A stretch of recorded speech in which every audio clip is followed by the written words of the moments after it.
নমস্কার বন্ধুরা, বাড়ি বানানোর সময় একটা বড় প্রশ্ন সবসময় ওঠে যে কোন ঘর কোথায় হবে। অনেকে বলেন বাস্তু মেনে চললে ঘরে শান্তি আসে, আবার অনেকে বলেন এগুলো কুসংস্কার, বাস্তু মানার কোনো দরকার নেই। কিন্তু আসল সত্যটা হলো বাস্তুর মধ্যে বিজ্ঞানের অনেক কারণ লুকিয়ে আছে। আজ আমরা সেগুলোই একে একে বুঝবো আর জানবো বাস্তু অনুসারে কোন ঘরের অবস্থান কোথায় হওয়া উচিত। ভিডিওটা খুবই ইনফরমেটিভ হতে চলেছে, তাই মনোযোগ সহকারে সম্পূর্ণ ভিডিওটি একদম শেষ পর্যন্ত দেখতে থাকুন। তো চলুন শুরু করা যাক।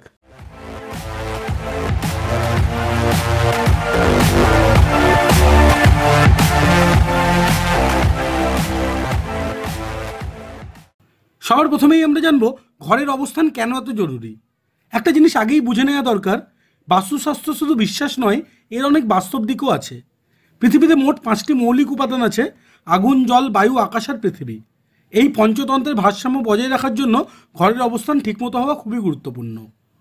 আপনারা নিশ্চয়ই খেয়াল করেছেন, বাড়ির কিছু ঘর সবসময় ঠান্ডা থাকে, আবার কিছু ঘর দিনের বেলায় ভ্যাপসা আর গরম হয়। এটা হয় দিকের কারণে।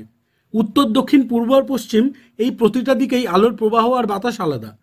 তাই যদি ভুল দিকে বেডরুম বানানো হয় তখন রোদ সরাসরি ঢুকে ঘর গরম হয়, অথবা যদি ভুল জায়গায় বাথরুম করা হয় তখন ঘরে ভ্যাপসা ভাব আসে। এটাই হলো বাস্তুর আসল বৈজ্ঞানিক দিক। চলুন এবার আমরা একে একে বিভিন্ন ধরনের ঘরের অবস্থান ডিটেলে দেখে নিই। প্রথমেই জানবো মাস্টার বেডরুম সম্বন্ধে। মাস্টার বেডরুম হলো পরিবারের প্রধান সদস্যের ঘর, আর মাস্টার বেডরুম রাখার সবচেয়ে ভালো দিক হলো দক্ষিণ পশ্চিম। কারণটা খুবই সহজ, দক্ষিণ পশ্চিম দিকে সরাসরি রোদ পড়ে না, ফলে ঘর গরম হয় না, আর এই দিক স্থায়িত্ব আর ভারসাম্যের প্রতীক। তাই শোবার ঘরের জন্য এই দিককে সবচেয়ে শুভ বলা হয়। কিন্তু বেডরুম যদি উত্তর পূর্বে রাখা হয় তখন সমস্যার সম্ভাবনা থাকে। এতে পরিবারের মধ্যে অস্থিরতা আর মানসিক চাঞ্চল্যতা বাড়তে পারে। এবার আসি রান্নাঘরে। রান্নাঘর মানে হলো আগুন, তাই এটাকে বলা হয় ফায়ার এলিমেন্টের জায়গা। রান্নাঘরের জন্য সেরা দিক হলো দক্ষিণ পূর্ব, যাকে বলা হয় অগ্নিকোণ। কারণ সকালে আর দুপুরে এই দিকে সূর্যের আলো পড়ে, ফলে রান্নার সময় আলো বাতাসের অভাব হয় না, আর আগুনের সঙ্গে সূর্যের এনার্জি একদম মিলেমিশে যায়। গ্যাসের মুখ যদি পূর্ব দিকে হয় তবে আরও ভালো, কারণ এতে ঘরে পজিটিভ এনার্জি বজায় থাকে। কিন্তু রান্নাঘর যদি উত্তর পশ্চিম বা দক্ষিণ পশ্চিমে করা হয় তাহলে গরম বেড়ে যায় আর দুর্ঘটনার ঝুঁকিও থাকে। এরপরে আসে পুজোর ঘর। পুজোর ঘর রাখার সবচেয়ে শুভ দিক হলো উত্তর পূর্ব, যাকে আমরা ঈশান কোণ বলি। কারণ সূর্যোদয়ের আলো এই দিক থেকেই আসে। সকালে যে কোমল আলো পড়ে সেটা শান্তি আর পবিত্রতার প্রতীক। এই আলোয় বসে পুজো করলে মন একেবারে প্রশান্ত হয়ে যায়। এক্ষেত্রে মূর্তি বা ছবিকে এমনভাবে রাখতে হবে যেন তারা পূর্ব দিকে মুখ করে থাকে, আর আপনারা পুজো করতে বসবেন পশ্চিমমুখী হয়ে। তবে একটা জিনিস খেয়াল রাখবেন, পুজোর ঘর কখনোই বাথরুমের পাশে বা রান্নাঘরের পাশে করবেন না। এরপর আসে বাথরুম বা টয়লেট।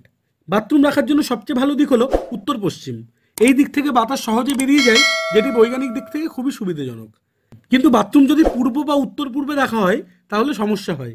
এতে ঘরে ভ্যাপসা ভাব আসে, আলো বাতাস কমে যায় আর পজিটিভ এনার্জিও নষ্ট হয়। এরপর আসে ডাইনিং রুম। ডাইনিং রুম বা খাবার ঘর রাখার ভালো জায়গা হলো পশ্চিম বা দক্ষিণ পূর্বের কাছে, কারণ রান্নাঘরের কাছাকাছি হলে খাবার পরিবেশন করা সহজ হয়। দক্ষিণ পূর্বে আলো বাতাস ভালো থাকে আর পশ্চিমে পরিবেশ হয় অনেক শান্ত। আমরা জানি পরিবারের সবাই মিলে একসাথে খাওয়া মানে হলো বন্ডিং, তাই ডাইনিং রুম সবসময় আরামদায়ক হওয়া খুবই জরুরি। নেক্সট হলো ড্রয়িং রুম বা লিভিং রুম। ড্রয়িং রুম বা লিভিং রুম রাখার জন্য সবচেয়ে ভালো দিক হলো উত্তর, পূর্ব বা উত্তর পূর্ব, এই 3টি দিক। এখানে প্রচুর আলো আসে, বাতাস ঢোকে, ফলে পরিবেশ একদম প্রশান্ত হয়। অতিথিদের বসার জন্যও এটা আনন্দদায়ক জায়গা। আর যদি ঘরের প্রধান দরজা উত্তর দিকে বা পূর্ব দিকে থাকে তাহলে সেটা খুবই শুভ ধরা হয়। যাই হোক, আরও কিছু এক্সট্রা টিপসও জেনে রাখুন। সিঁড়ি রাখার ভালো দিক হলো দক্ষিণ পশ্চিম বা দক্ষিণ দিক। স্টোর রুম রাখলে পশ্চিমে বা দক্ষিণ পশ্চিমে ভালো হয়, কারণ সেখানে আলো বাতাসের দরকার কম। আর ওয়াটার ট্যাঙ্কের ক্ষেত্রে ওভারহেড ট্যাঙ্ক রাখবেন দক্ষিণ পশ্চিমে, আর আন্ডারগ্রাউন্ড ট্যাঙ্ক রাখবেন উত্তর পূর্বে। তো বন্ধুরা, এই ছিল ঘরভিত্তিক বাস্তু টিপস।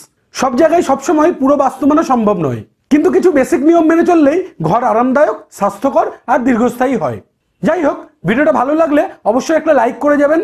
বাস্তুশাস্ত্র রিলেটেড আপনার যদি কোনো কোয়ারি থাকে তাহলে নিচে কমেন্ট করে আমাকে সেটা জানাতে পারেন, আর এই ভিডিওটা আপনার বন্ধু বান্ধব ও প্রিয়জনদের মধ্যে শেয়ার করবেন। আর সবশেষে, আপনি যদি প্রথমবার আমার এই চ্যানেলে ভিজিট করেন তাহলে অবশ্যই চ্যানেলটি সাবস্ক্রাইব করে অল নোটিফিকেশন অন করে দেবেন। আজকের জন্য এটুকুই, আবার দেখা হবে নতুন কোনো ভিডিওয় নতুন কোনো টপিক নিয়ে।